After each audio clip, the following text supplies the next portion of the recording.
Now more of what's hot. Again, we are joined by Tracy Johnson from Tempo, Milwaukee, and Jeff Wagner from News Radio 620 WTMJ. Pop star sensation Madonna claims she is not a smoker, but in her latest music video, she is seen puffing away just after a few days after its premiere. The singer's 15-year-old daughter was photographed smoking. Has mom influenced daughter? 145. This is amazing, and I think what the point they're trying to make here is that children of smokers are more likely to pick up the habit. But if you watch this video, which I think you have to be 18 to watch it, which her daughter is not 18, there's a lot of stuff going on here. And so, so smoking's the least of the worries here, is what you're saying? Maybe. There's guys in heels and lots of things that I can't even say on TV. Okay, now in about 5 minutes, everybody's going to be going and checking out this video there. That's a great tease there.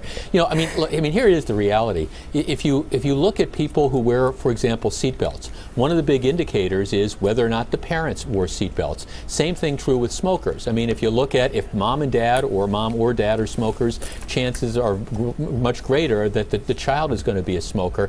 I don't know. I think you're right. You know, being raised as the child of Madonna, Lord knows there's probably a lot of stuff that ends up going on there. So, but it is true, children emulate. You know, I mean, whether it's what you eat, you know, if you're working out, that kind of a thing. I mean, they're going to kind of follow you on your lifestyle for the most part.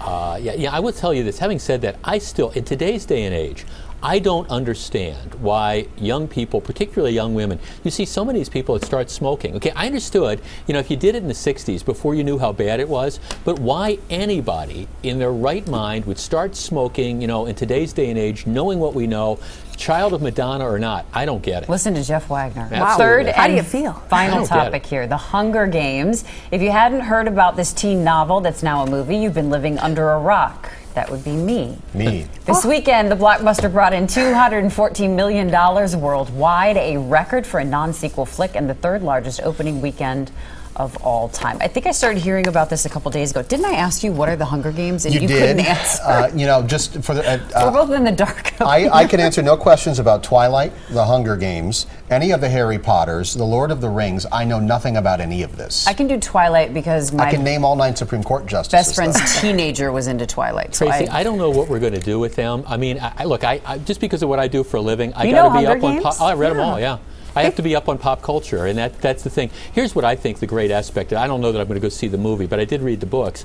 I think part of it is this gets more people reading. That's the great thing about the Twilight saga that I did not read, and Harry Potter, which I did. It gets people reading it, and I think that's the tremendous thing. Well, it's a great takeaway. And the fact of the matter is this movie was so much more popular, I think, than a lot of these other movies, is because it appealed to an older audience and to men, unlike the Twilight series. So, yeah. I've been seeing previews for this thing since January or December. I mean, we marked the date, man, March 23rd. You know, the amazing thing to me about this, too, is, okay, this was a big budget thing that made, what, $200+ million. You compare that to the bomb that was dropped last week. John Carter? Disney, yeah, John Carter. But again, the source material, it's Edgar Rice Burroughs, it's a book. Disney's going to write off $200 million in losses for that John Carter thing. You wonder why John Carter fails and this is such a success.